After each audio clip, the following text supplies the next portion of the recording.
Oke. Yang terakhir dakwah ya. Kalau dalam Islam, apapun yang kamu lakukan harus bernilai dakwah. Apa sih dakwah itu? Yang mendorong orang melakukan kebaikan, itu dakwah. Bisa lewat kata-kata, bisa lewat tindakan. Setiap muslim punya tanggung jawab dakwah. Dakwah tidak sama dengan ceramah. Jadi yang kamu lakukan itu ya, kalau membuat orang jadi turut melakukan perbuatan baik, itu dakwah.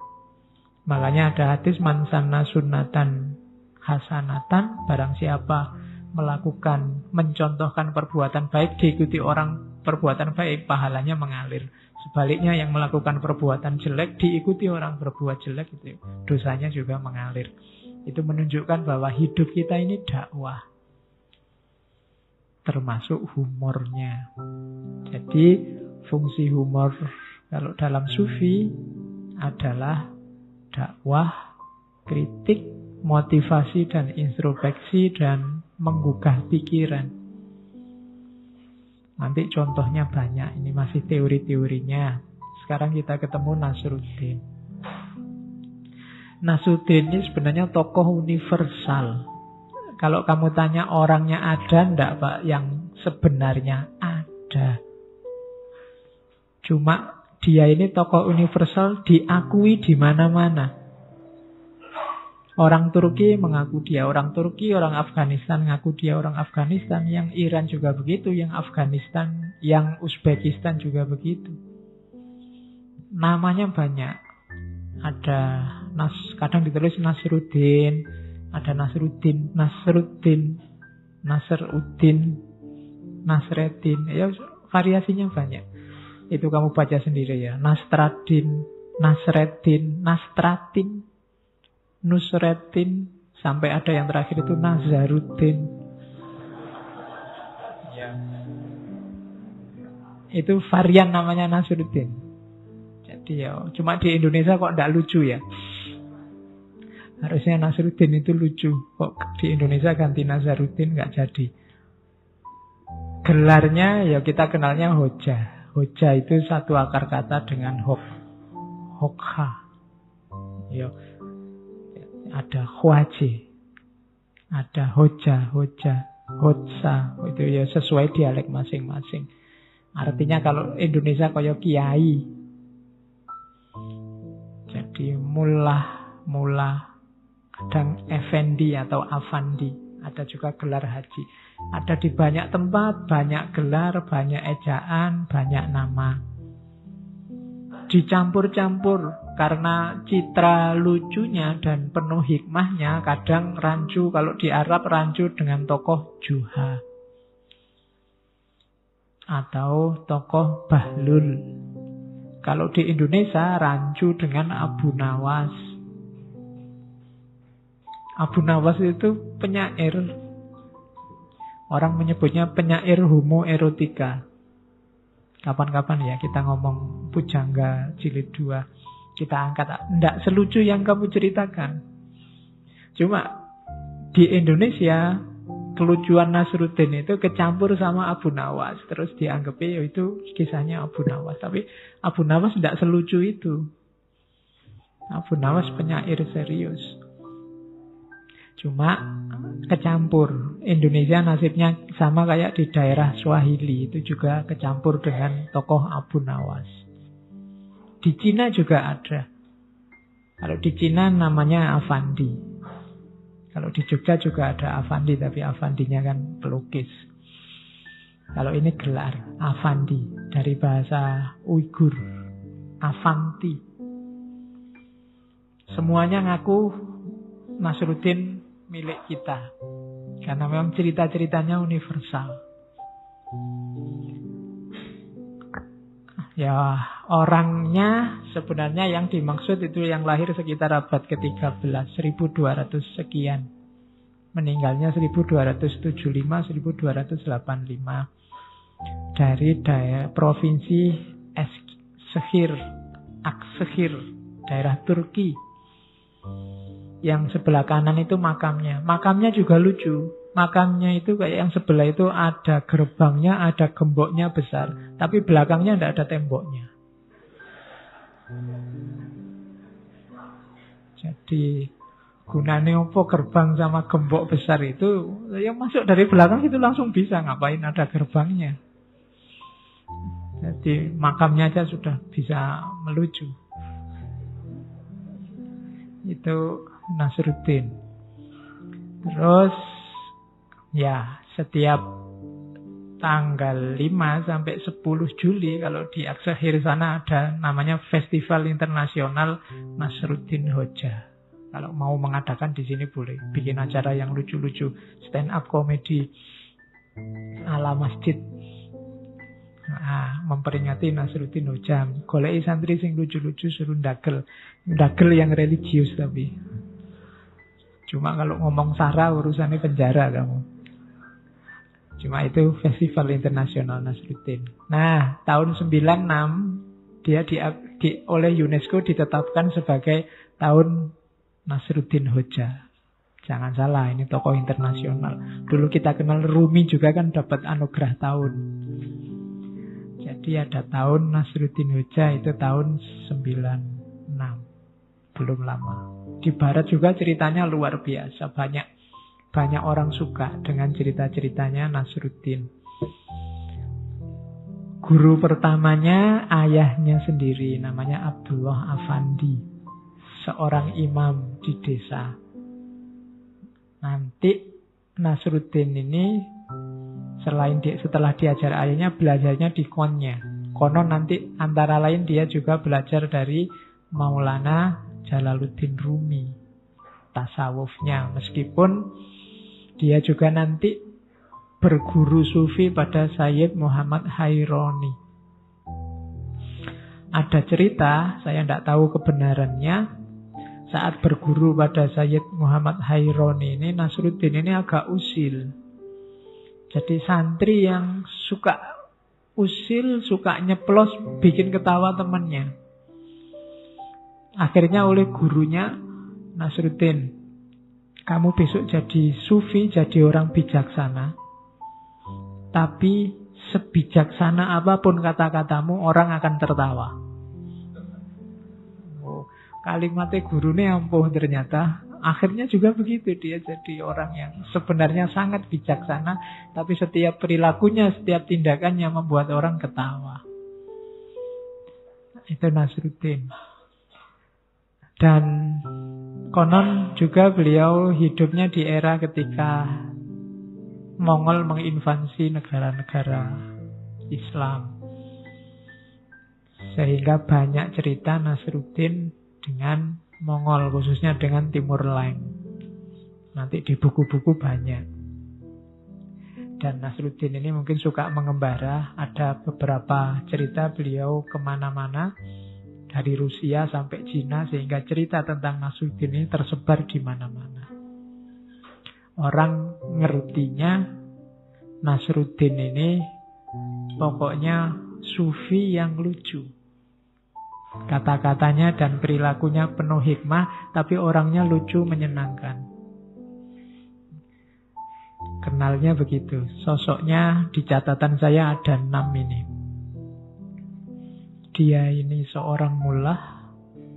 Mullah itu berarti ulama, orang khusus, orang khawas, tapi sehari-hari pura-pura jadi orang bodoh, pura-pura jadi orang awam.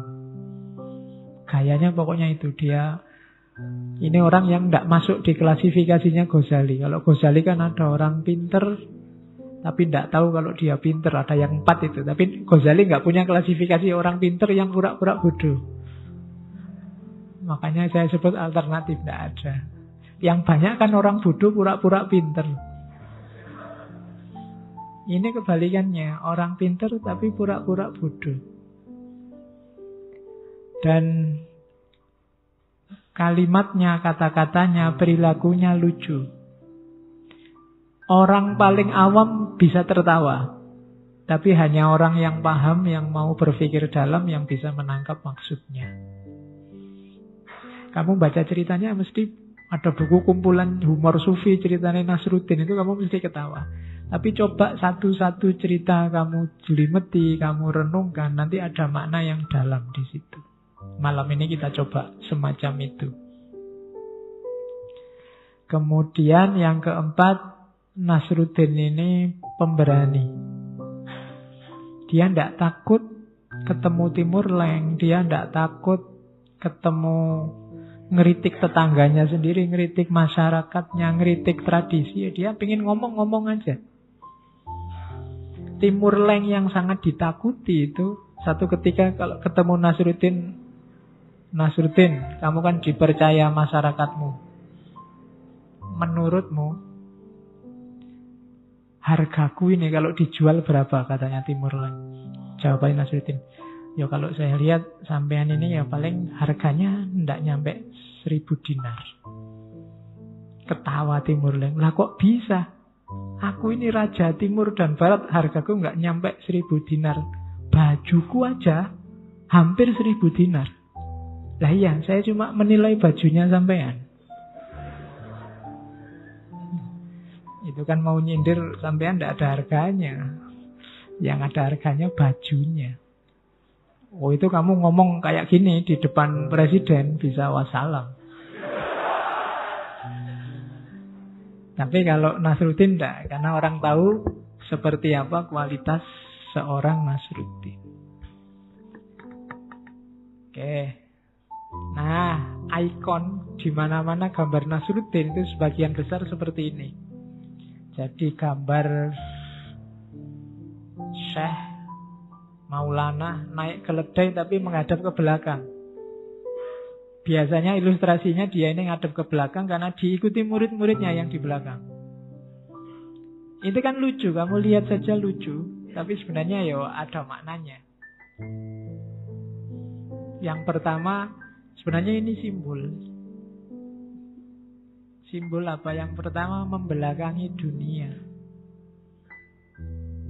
Setiap orang biasanya hidupnya ingin menguasai dunia, ingin menggenggam dunia.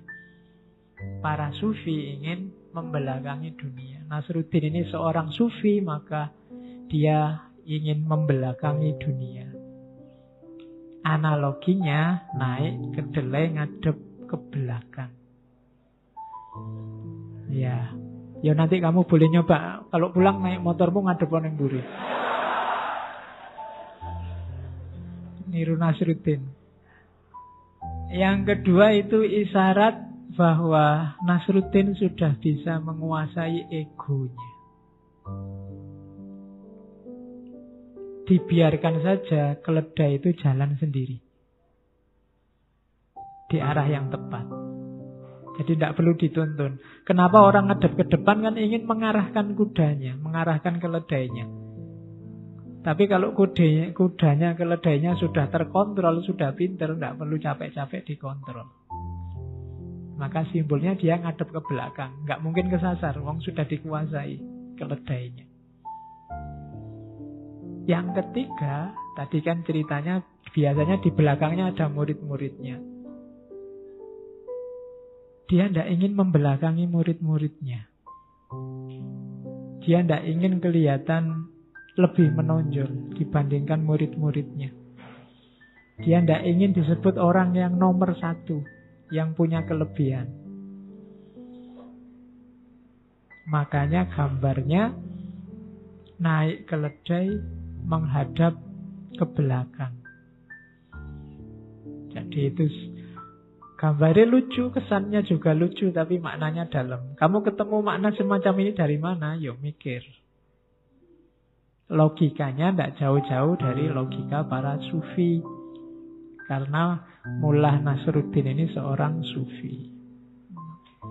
Gambar ini mengisyaratkan kuncimu bahagia adalah kamu tidak jatuh cinta sama dunia. Membelakangi itu kan berarti kamu tidak jatuh cinta. Menguasai egomu. Kemudian tidak merasa besar, tidak merasa lebih, tidak merasa sombong. Maka hidupmu akan bahagia. Jadi ikonnya itu. Ya nanti kamu pesen stiker yang gambar itu biar ingat bahwa kamu harus membelakangi dunia. Di banyak patungnya beliau memang ngadep ke belakang, meskipun ada beberapa patung yang ngadep ke depan. Tapi citranya adalah citra menghadap ke belakang. Terus cerita-cerita tentang Nasruddin itu sebagian besar adalah kritik untuk memperbaiki masyarakat. Jadi biasanya Nasruddin yang dikritik, disindir oleh Nasruddin itu moralitas penguasa. Yang kedua moralitas rakyat, moralitas masyarakat. Biasanya orang itu 50-50. Kalau berani mengkritik penguasa, biasanya tidak peka terhadap kebobrokan masyarakat atau sebaliknya. Jadi kalau Nasruddin tidak peduli. Kalau salah ya salah, kalau jelek ya jelek. Kemudian yang dikritik kejumutan berpikir. Orang yang mikirnya kaku. Biasanya terus lucu. Orang yang mikirnya kaku itu. Sama kayak orang yang kaku dengan budaya, dengan tradisi. Tidak berubah-berubah dari dulu sampai sekarang. Padahal situasi berubah itu biasanya terus jadi lucu. Formalisme beragama itu nanti lahirnya juga lucu.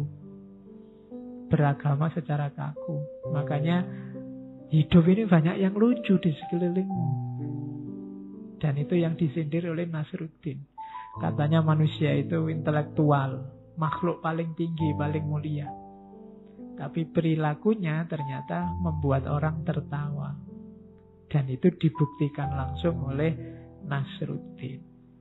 Cirinya ini, kritik dan sindirannya Nasruddin.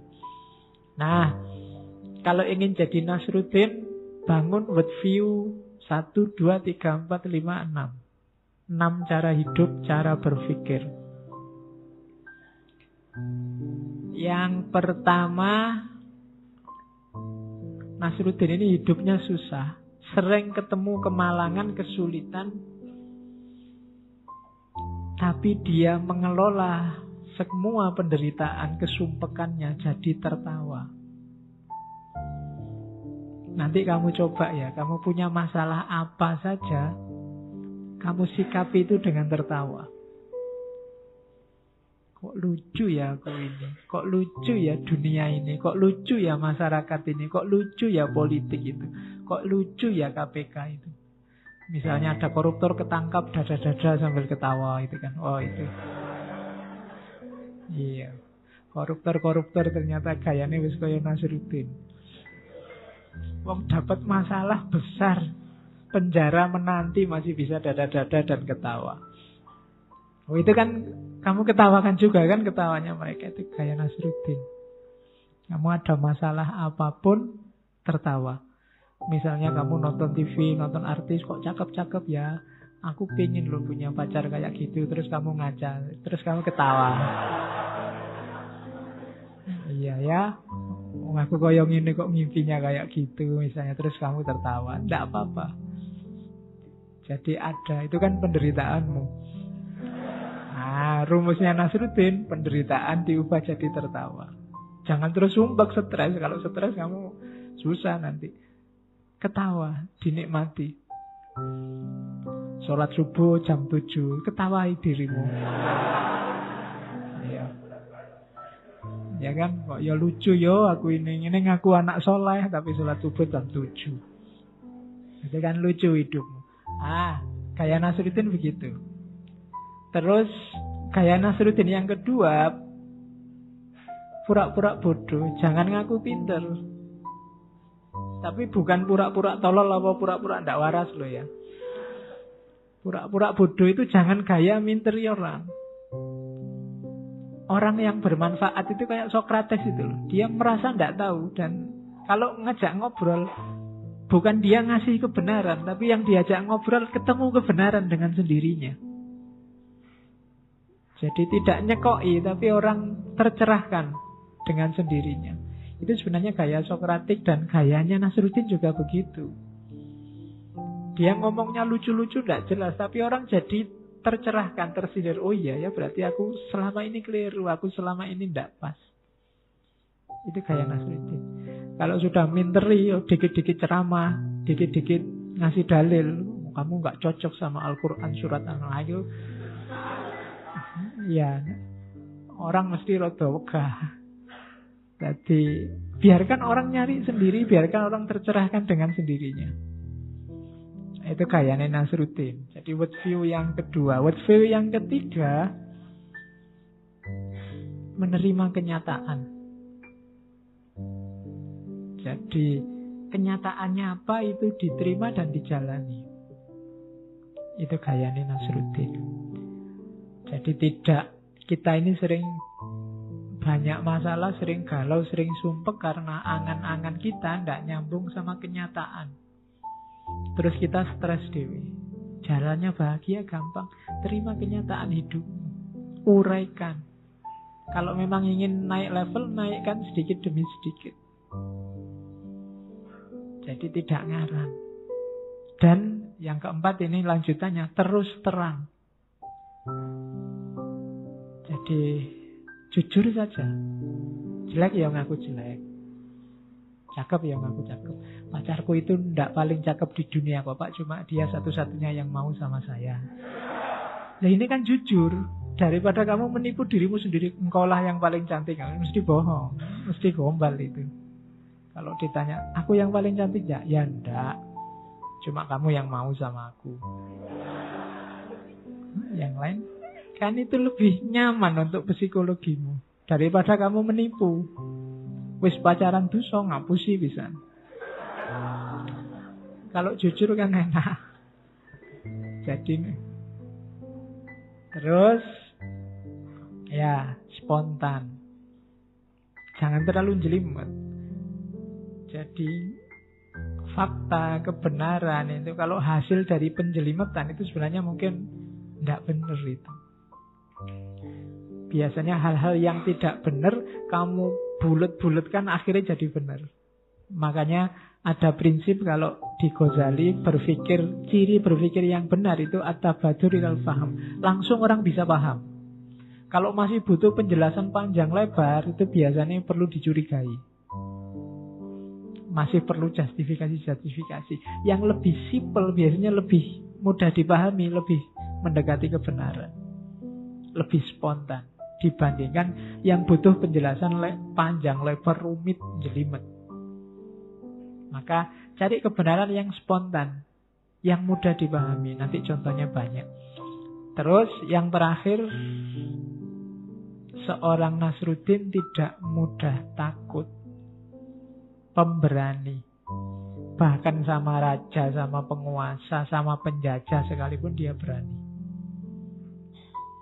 Jadi kelihatannya simpel, berani melucu di depan seorang penguasa, penjajah besar. Tapi itu tidak sembarangan orang bisa begitu. Itu yang bikin gentar para penguasa kayak Diogenes kemarin. Jadi pemberani cirinya. Jadi berani, terus terang, melihat kenyataan apa adanya, kemudian tidak merasa pinter, tidak merasa tinggi, kemudian melihat realitas dengan senyum, dengan tawa. Melihat persoalan dengan cara tertawa. Dari situ kalian akan ketemu